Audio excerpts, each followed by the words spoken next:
Hello and welcome to another update. In this one I'll be covering the Bakhmut front, so let's just get started. So the current situation in the Bakhmut front is that the Russian forces or the Wagner PMC are generally attacking on the whole front line at every point of importance in the city. Starting out to the southwest of Ivanivske, the Wagner actually managed to take a bit of territory back after the Ukrainian counterattack. And now they are reaching the heights again here to the southwest of Ivanivske, which means that they are trying to recapture the territory that they previously held, knowing that the Ukrainians would not have been able to set up proper defenses since they recently recaptured it. Then we move on further east, and the fighting continues here to the south of Ivanivske, both in the forest line here, as well as in the open fields, as the Wagner PMC have set up firing positions in the direction of Ivanivske. So essentially they're attacking the direction of Ivanivske from their positions to the south of the village. As for the southwest of Bakhmut itself, the Wagner forces have managed to capture a part here to the parking lot, as well as half of the cemetery, as they've managed to capture here up to the ring road. So essentially they're pushing in these positions. They're also continuing their attacks in the direction of the road intersection. And what is very interesting is that the Ukrainian forces have actually set up defenses here by the intersection. So essentially the Wagner are storming a heavily fortified position here by the road intersection, trying to cut off the road from the supply lines to the west and towards Ivanivske. At the same time, they're attacking the residential area here to the south, trying to enter it and advance upwards through it, similar to what they did here. Moving on, they have also captured a part here next to the Damba Reservoir, next to the Bakhmutovka River, as they have captured the western part of the dam that goes between the reservoir and the river line. And they've also advanced a small bit here to the east of the Bakhmutovka River. And the slowing down of the Wagner advances through the east of the residential area in Bakhmut may indicate that not all Ukrainian soldiers have managed to leave behind the Bakhmutovka River, which means that some are actually stuck on the eastern bank of the Bakhmutovka River.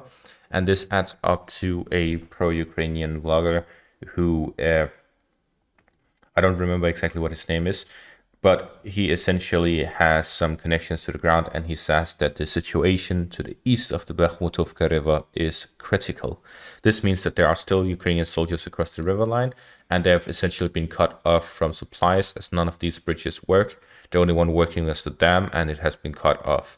So essentially everyone on the east is stuck, unless they want to take a dip in the Bakhmutovka River to try and cross over with or without their equipment. Then here to the northeast of the residential area of Bakhmut, fighting continues here as well, as the Russian forces have managed to advance a bit further, here to the southwest in the direction of the rail lines that goes through the center of the city. And then to the north, we see here that the Wagner are claiming that they're attacking in the direction of these factory areas, industrial area here to the northeast. However, there's the river line, so I'm not sure exactly if they've managed to go through it or not, but most likely it's just them attacking from across the river line in the direction of it. But here to the west, they have actually managed to capture half of this suburban part of Bakhmut, as they've advanced towards the center of it and are now reaching the river line, which will allow them to capture this part to the northwest of the city. And fighting continues in the direction of Khomove, but what's interesting is that fighting has also been reported here by the road, which could indicate that the Wagner PMC are trying to not only cut off the road, but also advancing towards Khomove to cut off the intersection here, which will allow them to completely encircle the city. And then further west, the fighting continues in the direction of Bohdanivka, as the Russian forces are actually advancing here to the south of the river line and also to the north of it. After capturing the heights here to the south of Dubovo-Vasilivka, they're now advancing in the direction of Bohdanivka. And then we also see fighting in the direction of Orihovo-Vasilivka. Now, what I can see from this situation is that the Russian forces are trying two operations at the same time. The first one is to take control over Khomove as well as the road here, as well as the road interjection here to the southwest, essentially getting a tight fit around Bakhmut, cutting off all supplies with a physical encirclement right around the neighborhood of Bakhmut and bypassing Ivanivske. While at the same time they're advancing here to the west of Ivanivske while pinning down the Ukrainian forces in Ivanivske, and at the same time they're advancing towards Bohdanivka as well as Orihovo-Vasilivka, so they're advancing westwards in the direction of the canal, as if they try to gain control over the canal to the west. If you spend more time on YouTube and actually watch other vloggers, you can see that this is the exact thing that History Legends talked about in his video. Now that I think about it, there's another scenario that's possible, but that would be the worst case scenario for Ukraine. So I hope they're prepared for it. In all these scenarios, we see how the most important position for Ukraine to hold is actually Ivanivske. Now it all depends on how many forces the Russians have available, but essentially would be a combination of option 1 and 2. Essentially would require to take Homove and link up with the force from the south, and at the same time rush for Chasiv Yar, with the supporting action west of Ivanivske. That would essentially threaten Chasiv Yar, cut off Bakhmut from Chasiv Yar, and turn Ivanivske into some sort of mini cauldron. Yeah, pretty scary. So, as you can see, this seems to be the option 4 that History Legends was talking about, where the Wagner are trying to get a tight control over the west of Bakhmut, trying to cut it off from supplies physically, completely, by bypassing Ivanivske and essentially cutting and isolating Ivanivske from the rest of the fighting forces, and at the same time attacking the direction of Chasiv Yar, trying to control the canal and maybe even advance across it in the direction of these villages here to the west, advancing towards Tupushki and getting Chasiv Yar included in this encirclement.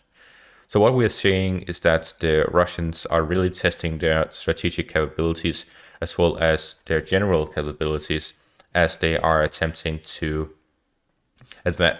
encircle not just Bakhmut, but also Ivanivske and Chasiv Yar in one single move. So 3 birds with 1 stone. So this is a very lofty goal, and it seems that they are doing a strategy where they aim high enough that just one of these encirclements being complete is a success for them. However, they have the ability to do more, so they are wanting to do everything in one fell swoop. Now, something that's very interesting is that there is this interview, and I'm planning on reacting to it. But essentially, the YouTuber Willie OAM has interviewed a soldier, they call him Soldier X, who is a soldier fighting for the Ukrainians in Bakhmut. And this is their second interview. And in it, he mentions that the Russian forces are suffering from a shell shortage, which means that the drama between Prigozhin and the Russian Defense Ministry actually seems to be true.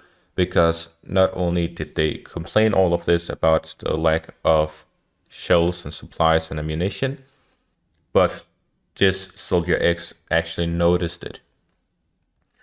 Unless this was also part of their strategic plan to make the Ukrainians assume that they don't have anything. Regardless of the situation, it seems that the Wagner's attacks had slowed down a bit, but now it seems to be picking up speed again as they are fighting on every aspect of the front line and are advancing on every part as well. And that is going to be all for this video. Make sure to subscribe and leave a like. Thank you all for watching and have a great day.